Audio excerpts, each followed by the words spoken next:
Hey there, baseball fans. It's Ben, and I am back with one of my world-famous player collections. And this one is definitely a blast from the past. Not someone that any of you younger guys would know or recognize, but it's Steve Avery.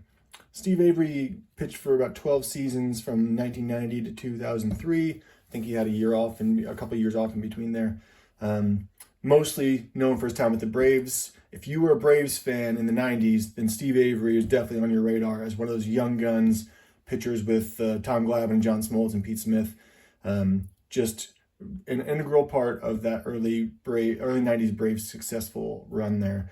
He was an All-Star in 93, won the World Series with the Braves in 95, was the NLCS MVP in 1991, was number one draft pick for the Braves in 1988, and got injured in 93 and just kind of never was the same again. You also might be a fan of his if you were a Red Sox fan in the late 90s, as he joined the Red Sox and was kind of the number 2 starter behind Pedro Martinez, kind of 97, 98 timeframe. So it is truly a story of an overused young pitcher that injured himself and was never the same again. So here's a nice little player collection from 1989 to I think 98 is the last one I've got here. So let's run through this and see what we got. His very first professional card is 1989 Topps, number 1 draft pick. There he is in his high school uniform, I think. Yep, tossing the ball up and down. I mean, if you were a high school kid and you had this, it doesn't get much cooler than that. So I got a handful of those. Most of these are pulled from sets, set breaks and whatnot, or packs. On to 1990. He did make his debut in 1990. June 13th was his first start, 1990. So Topps did not include him in the main set. So this is a Topps traded, which is his first official Topps card after the draft pick. There's Bowman, 1990 Bowman. There's classic travel game set, the pink one. Here is 90 Leaf, which is everyone's favorite and gorgeous set. Leaf's first return back to the hobby as a premium product. 1990 Upper Deck. The star rookie there in the corner. There is a 90 Fleer update. He got the number 1 slot in the update set for Fleer that year. And then I have a ton of these 1990 Donruss rated rookies. There's a lot of hype around this kid pretty early on and well-deserved. Again, just injuries kind of curtailed that success. 1991 and 92 is when I have the most cards because that's when he was the hottest thing. Here are a bunch of 1991 Topps. Curiously enough, more on this another time, but all of these are light back, meaning there's a stain there, but they don't have the dark watermark logo. Let's just take a quick peek here and see how many glow backs we've got. So you can see a nice mix of glow back and non-glow back on this one. That's my trusty old black light. For those of you who are not well acquainted with the 91 Topps set, they come in multiple versions of printing ink, glowing and non-glowing, plus dark and light watermarks. There's a 1991 score. You can see a nice fastball grip there. Love seeing that. There's a 91 score. I think this is the Hot Prospects or Rising Star set. So there's 91 Fleer Ultra, 91 Donruss. Lots of those. Lots and lots and lots of those. And everyone's favorite 90 Fleer. Look at him. He looks like he's just playing on a sand lot somewhere, which I'm sure is spring training. There's 91 Leaf. Very nice picture there. I mean, that looks pretty awesome. Good shot there. 91 Studio, which I loved this set. Not only the pictures are great, but you also learn that his heroes are Kirk Gibson and Jack Morris, and he's into golf and likes rock music. He likes Cheers and Night Court on TV and The Simpsons. He likes all Detroit teams, which is, funnily enough, he ended his career with the Tigers in 2003. Here is the 91 Stadium Club. Now, this is from the Dome set, I think, which is an all-star set and prospect set. So that's different than the normal 91 Stadium Club set. Here's Toys R Us. I broke a lot of these sets. So this is the Toys R Us Rookies collection and the 91 Upper Deck. A nice little collection there. And if Upper Deck gives you, if you have space on your Upper Deck card to have a write-up, then that means you really have zero experience in your stat line because they did not leave a whole lot of room for commentary.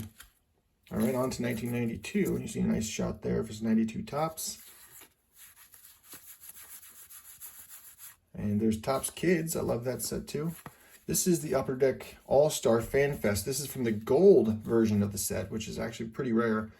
It's the future heroes. They paired All-Stars with Hall of Famers and a set of future heroes, including Steve Avery, Juan Gonzalez, Ivan Rodriguez, etc. This is what the MVP holograms looked like in a similar set. Upper Deck had a lot of kind of like all-star separate sets you could find. So that was that one. 92 Pinnacle. I love this from 92 Pinnacle is the grips. So he is showing off his fastball there. Love that subset there. 92 Donruss. And Fleer is like, hey, let's put a pitcher batting. Everybody loves pitcher batting, so they put him on batting on the card. But in the factory sets, there was the Smoke and Heat insert set that was only available for factory sets, and so he got one of those inserts out of 12. There's his 91 highlight of being the National League Playoff MVP. There's his 92 score.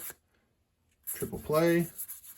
Here is Jimmy Dean sausages with painted on hats. Call out to T-Sean on that one. Here's 92 Studio. 92 Leaf. Getting all three fingers on that one. 92 Classic. There's his Stadium Club Members' Choice. And 92 Upper Deck.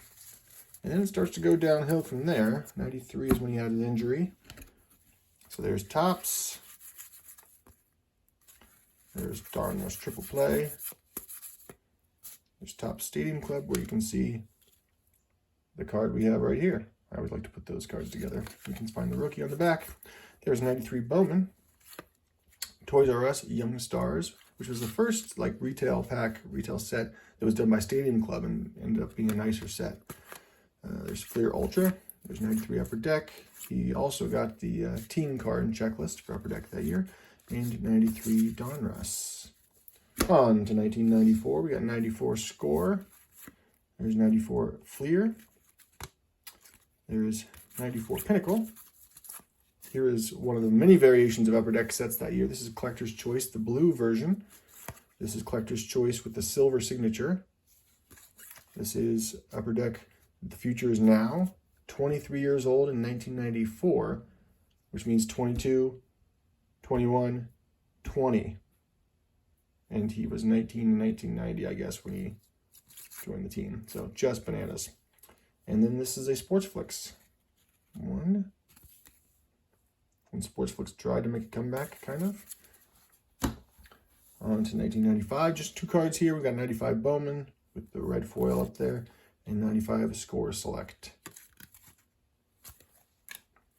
96. There's a Topps Stadium Club and a Leaf version. I really don't like this Leaf set.